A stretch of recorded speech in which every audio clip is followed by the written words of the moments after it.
Okay, am I too zoomed in? Hey babies, welcome back to my channel. My name is Isha if you're new here, and if you are new here, I hope you stick around and subscribe for videos from me. Today we're doing the end of the year book tag. I look very different right now. I'm looking at myself and I'm looking at me right now with pimple patches. Anyway, you guys, I'm so sorry to come to you the intro of this video because I did indeed film this video at the beginning of December. Forgot I filmed it, and I want to do one of these every single year. So we are doing the end of the year book tag. We are in January. I know, don't hate me, but I do have the beginning of the year book tag that's gonna go up after this video, not directly after it, because I do have all my favorites that I read last year as well. So we're going to be getting that up next. So that's going to be next week's video. And the week after that is going to be the beginning of the year book tag. And then I'm going to try to get some of my vlogs out. Look, you guys, me and editing, we're going to become best friends this year. So hopefully the turnaround is a lot quicker. Okay, enjoy the rest of the video. Okay. It's not the end of the year, but I am pre-filming this, so I'll probably be reading more books before the end of the year. I have this idea from Larry's Reads. I'll link her video down below. I'll try to have the questions down below too if you want to film it. Okay, the first question is the most disappointed book of the year. Talked about this one in the read and wrap up. Looking Out for Love. I had high expectations and it drug out too long and it kind of just pissed me off. So I was like, you know what? I think I rated like 2.75. What was that? Underdog book of the year. Elevator pitch. This book had all of my favorite tropes. It had all of my favorite tropes. It's a found family, like strangers to like friends to lovers. It was kind of like a slow burn too. It just had everything. He was really just that guy. One part, he built a bookshelf for her while she was out of town. She came home to a bookshelf built and like a whole reading corner built for her. That might be a spoiler, but like that part really just solidified it in my brain. I was like, oh, 5-star. Everyone should add this to your TBR. Read the book. I think it's gonna be a whole series. I cannot wait. Okay, what was that overhyped book you read? Oh, some people might just come for me for this one, but There Are No Saints by Sophia Lork. Now, it wasn't a bad book. Like, I think I rated it maybe like stars at 3.75. It just wasn't my favorite. And I've read multiple books by Sophia Lork and I liked them. I don't know what this one was. Like, it just didn't have me that entertained. I did buy the second book, so I will be reading it so I can get the full picture. But a book that surprised me, let's ignore it. I Love Song for Ricky Wild. Now when I say that this book, I went into it blind, so I didn't really know what I was getting myself into. Yes, I read a little bit of the Jack, the auto buy for me, because Tia Williams wrote it. So I was like, so many good parts. Had me crying at the end. I was emotionally attached to this book. I think I finished it in like a day. My favorites of all time. Like, everyone needs to have this book. It's a faded romance based in New York. It has like the Harlem vibes, a familial found family aspect that I love. And the immediate yes. Everyone needs to read this book. Everyone needs to have this on TBR. Did you add it yet? The next one is your favorite book couples of the year. Now this list right here, not me about to fall over. Okay, I have 20 couples on here. I'm not about to go into detail to why these are my favorite. If you heard me talk about them at all in any of my reading wrap-ups, you will understand. Let's start off with my favorite books of all time. I had a tattoo for it, but it faded, so I'm gonna re-tattoo somewhere else. I did get it on my hand. It was real cute when I had it, but it's gone now. So I am getting it re-tattooed. Here we go. Justin and Emma. This couple, y'all know I really loved it when I spent like almost $40 on the special edition. I had to. That's all I have to say. Change my perspective on life in general. Absolutely. Them two together, forever in here. Forever in here. My next one, Harlow and Asen. It's just something about a friends to lover. I have 2 Clementines on here, okay? Clementine and Iwan. I also love Clementine and Luke. Good representation in this book, and then the way Luke was just so down bad for Clementine, it did something to me. Okay, I don't have that book out, so it'll be on the screen because I'm not about to search for it. The Right Move, Indy and Ryan. The Blueprint is something about a sunshiny girl and a little grump that just does it for me every time, and the way that Ryan would just always make sure that Indy was taken care of. Win and Bo is literally like the sweetest, gentlest man ever. It's just something about a hyper independent girl and a boy that always comes in and starts taking care of her. That just for me time. This right here gives me new girl vibe. This is my first time thinking that and saying that, but absolutely it gave me new girl vibe. He's so Nick coded. She's very much so Jess coded. If you know, you know. Okay, you don't know what this is. I took the jack off. Liz and Wes, they're my romance empire. Liz and Wes, it doesn't matter how many times I read about them. So the next one is Mallory Green and Nolan Sawyer. Another hyper independent girl and a boy that takes care of her. Hits every time. Evangeline and Jack. this really got me into fantasy, and I was like, yeah, I need more of this. The enemies to lovers was really just hitting in this book. And then part 2 was Little Fox. Did contemplate getting a fox tattoo because of them, but I'm not gonna do that. Lila and Julian, love redesigned. They were so multi-dimensional. I loved the family aspect of this book. Like, I just loved them together. And I also loved how, like, he had a crush on her for like a super long time. I always love when the male character has a crush on like the female character for like a really long time.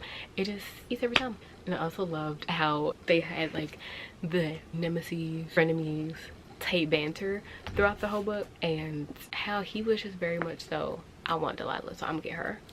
Really, Isaiah took the cake with this book, but Kennedy and Isaiah together, this boy was obsessed. Them helping each other work through each other's issues, it just, I love a boy obsessed. I have the book, but I have no idea where I put it. Honey and Spice. This was a recent read, and I'm so upset at myself for taking so long to read it, because I've had it since last year and I'm just now reading it. This book, spectacular. They dating within, like, they actually like get to know each other like extremely well, like better than anyone else knows them. That hits, like when they start opening up to each other, especially when they're super closed off. There's no explanation because you already know. Soledad and Judah, these characters individually and together, powerhouse. Need to say more. I'm just gonna stop there because I have way too many. I will be filming a favorites video of like all of my favorite books from the year, so you'll probably see all the couples that I talked about and more in that video. Okay, so favorite main characters of the year: Emma from Just from the Summer. Justin is equally my favorite, but I loved Emma's character development. Next one, Delilah. I love the representation that her character had. I also love her character development. I feel like a lot of my favorite characters always have like good character development throughout the book, or they're either like really witty and funny and just like that girl. Delilah was that girl. She has a special place in my heart. Daniela, aka Daisy, picking Daisy on Sunday. I love my lover girls, and Daniela is definitely a lover girl. She's literally the sweetest character ever. Kiki from Honey and Spice. I love when the female main character, any main character, when they have a certain plan and they have a goal and they're like, I'm working towards my goal and nobody's sitting in my way. It just hit every time, and Kiki was that girl.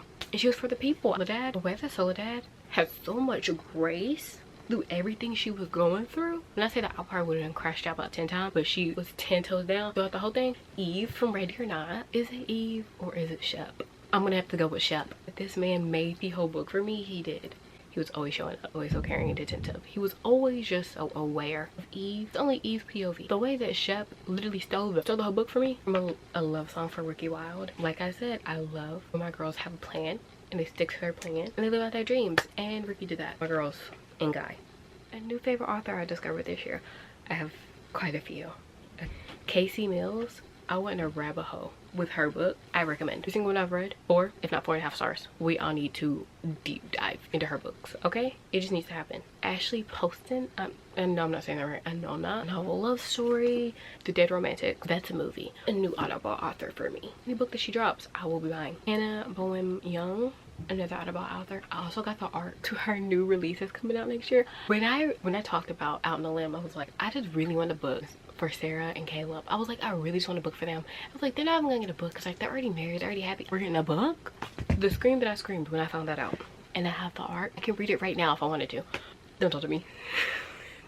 I can't. Catherine Center. I read The Bodyguard last year. Really enjoyed it. I think I rated 4.5 or 4 stars. Right. And I read 2 of her books back to back, and I said, oh, she's a new fave. The comedy, the wit, the entertainment, the romance, it really just eats down. Lila Sage, Undusted, and Swift and Saddled. I haven't read Lost and Lassoed yet. That is on my 10 before the end. Do I know if I'm going to get to that? No clue. Hopefully I do, fingers crossed. She's also another Audible author. Like, these authors on this list, they're Audible authors. Like, I don't even need to know the description. I'm just gonna buy the book. Another one, Abby German. And I know I'm not saying that right. Yeah, Abby, every single book she drops, I'm buying. I need to read the rest of her book yesterday. The way she writes, how it just captures you, takes you to a different dimension, makes you feel it in your solar plexus. I cannot explain how amazing her writing is. The author that didn't work out for me, I don't feel like ever that person's like, I'm not ever gonna read a book from that author unless like the author's really extremely problematic. They're out of here. But like I haven't read a book and was like, yeah, I'm never gonna read that book again. Like I don't even want to buy from the author again. But if I did have the same one, it would be Sophia Money, the same author that wrote Looking Out for Love, which was very underwhelming for me. The whole book, I'm waiting for them to get together. I can't wait for them to get together and get together into the end. Like it is supposed to be a romance book. Make it romantical. Okay, anyway. What is the happiest book you read this year? Now, there's so many books that made me enjoy it. I was just like, I love this. Okay, I feel like the movies. Another one that I was just like, oh my god, I cannot wait to get my hands on. Play Along. I'm talking about books that made me the happiest while reading. Funny story, tears of joy at the end, just for the summer. Yes, okay. None of those were on my list. I just added those on the top of my head. Lights Out was on this list. That was the only book that was on this list that made me the happiest because it was so entertaining, so funny, had me giggling. Yeah, Lights Out. You need a dark romance, a little bit of unaliving in there. I highly recommend the audiobook. The next one was the saddest book I read this year. Now, I didn't really read like a super sad book because I didn't feel like going through a breakdown. The saddest book would probably be Saving Sick. 10-20 pages left. I could not bring myself to read it because the state of mind that I was in, I'm too emotionally attached to the characters, first of all, but I don't think that's a bad thing. I did cry with every single chapter. So did it make me sad? No, it didn't. It like broke my heart. The book that was on this list was The Things We Left Behind. I am counting Saving Six as a book that I read this year. If I only have this much of the book left, I read the book. What was I about to say? The saddest book was The Things We Left Behind. Now, the only reason I mentioned this one is because like it wasn't sad. Certain part really had me like, and if a book makes me cry, that's the only reason I counted it as sad. But a lot of books make me cry because sometimes it be tears of joy. A lot of times it's tears of joy, but a lot of times it's tears because I'm hurting for the character. That one had me like that. The most frustrating book I read this year. Now, I know I just raved about how much I love Abby Jimenez. Is that how you say it? I really hope I'm saying it right. The book that did have me very much so frustrated that I barely got through was A Friend Zone. Might be her first book. I don't know. I really don't know. It's the first book that I've heard by her. And the miscommunication in this book really just pissed me off with it. But she didn't want to be with him because like she didn't think she could have kids. And then my thing was like she was like deciding that for him, and it was just kind of pissing me off that she was deciding that for him and she didn't even like try to explain it to why she couldn't be with him. And I was like, yeah, this is honestly pissing me off. It felt like a big miscommunication. Okay, so the next one is the best book adaptation of the year. I didn't really watch any book adaptations, but when I did watch was Romancerizing Mr. Bridgerton. I did not watch part 2. It's really the only book adaptation that I've watched this year. My eyes will never lay eyes on It Ends With Us. I will never watch that movie. But I did not watch part 2 of Romancebooks Mr. Bridgerton because why would they split it up? Like we already waited like 2 years to get the show. So why would you split the show into parts? Wait, what was not clicking?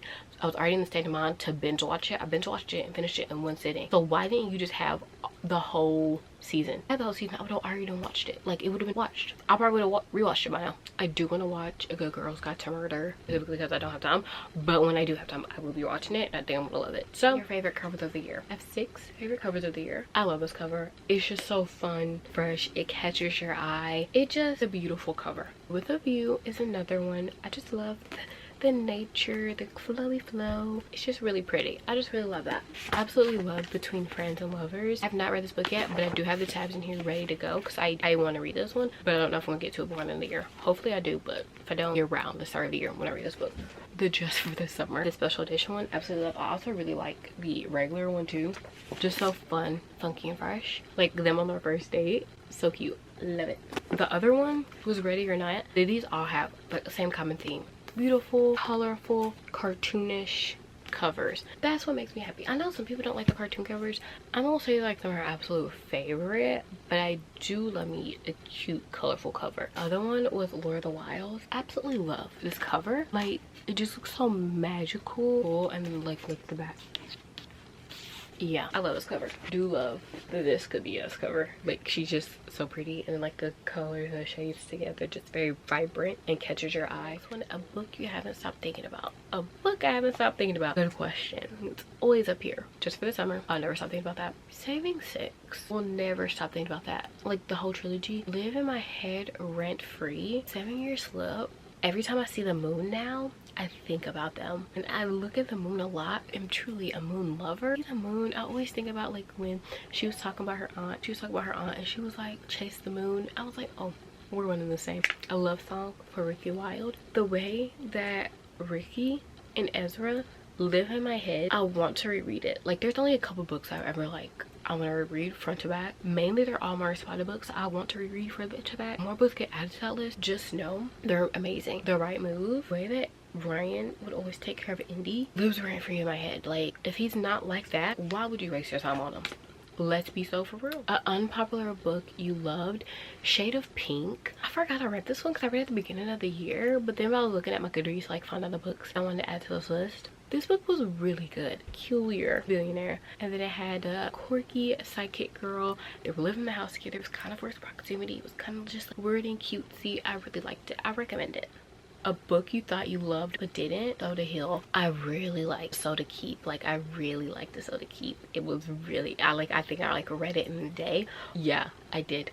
But a So to Heal, I think the heroine kind of messed it up for me. She was a little bit too whiny and I was like, girl, please, like, let's get it together. But overall, I'll enjoy the book. I think I rated it like 4 stars still. Do I want to read the 3rd and 4th one? Yes, I do. A book with the most unique concept you read this year. So a book with the most unique concept that I read this year would probably be Love Story from Ricky Wilde or The 7-Year Slip. They kind of had like the same magical realism in them. Liked that aspect of both books, how they were both do like time, person, wrong time, and like that type vibe. Both weren't like that, but like they both had elements of like, dealing with time issues. Ricky Wilde had dated mates, romantic realism. Then like you get to see like the past 1920s, I believe. At first I was like kind of confused to why I was in the 1920s after reading the book, but then like it all started to make sense. I was like, oh, okay, cute. 7-Year Slip, she's like flipping 7 years in the future to Island's time, and that's where she meets him. Like, I like the way that played out. So like I think those are my most unique concepts. Book you read this year that you would reread. Now, okay, there's not a lot of books I've read that I would reread after really love them wholeheartedly to want to relive them. So we're gonna start off with Just of the Summer. I did get the audio version of that one so I could re-listen to it because I did want to relive it in a different way. Reread Funny Story. I would reread all Emily Henry books. I don't know when I'm gonna find the time to do that, but I want to like have like a whole binge just reading off all of them. That might be a good reading vlog, actually, now I'm thinking about it. And then I would reread The Right Move. I think I bought the audio version so I can reread because I don't buy it to sell. So I was like, I'm gonna buy the ones I would reread so I can listen to the audio version too. It just gives you a whole new light to the story. Goodreads 2024 Read and Go Reflection. I could go back and change Read and Go to 150 because it was originally 150. I upped it up. I should have left it back where it was, but I am 29 books behind. So do I think I'm going to reach do I think I'm gonna read 30 books and then be able to catch up to reach 185? No. A Read and Go for 2025. 150. I'm gonna have my Read and Go 150 for 2025. I don't think me aspiring to read 185 books is that smart if I have all the other things that I'm trying to do at the same time. Like last year I did that because I was like, no, or was that 2020? I think last year and the year before I did reach over 150 books, but the thing was I had more time. Did I really? Because I was a full-time student and working full-time. Anyway, I don't know how I had the time. Let's be real. Books you wish you got to this year. I have a lot that I wish I got to this year. I'm gonna like name off a few. I really want to start off next year with the Chestnut Spring series and like do a whole reading vlog on that. We hope that I get to Love and Written before the end of this year. Like I said, I am pre-filming this, but I might not get to it this year. So hopefully I do. Lost and Lassoed, yeah, like I wanted to read it immediately when it came out, but I was reading nothing like the movies and that was my type priority. So what can I say? Fourth Wing, I've had this on my TBR since I got it 2 years ago. I really did want to read it. Like, it was really on the forefront of my mind and I don't know why I didn't read it. Okay, the last question. What will you prioritize in 2025 reading year? My main priorities are going to be reading more fantasy. They're so fun. They're so entertaining. Love between each other just be so much more intense because they have powers. It makes sense. I also want to get more into like reading whole series in order at the same time, because sometimes after I read like a book in a series and I have like the rest of the series, I'll like get and like read a different book and then I will never go back to the series. Like Magnolia Parks, I still have not finished that series. I do want to read more banned books as well. Camera is dying, so that is the end of this video anyway. So I'll talk to you guys next week in my next video. I hope you guys enjoyed, and if you did, don't forget to like, comment, subscribe, and have a wonderful day. Bye. Not the trash can. Okay, we gotta go.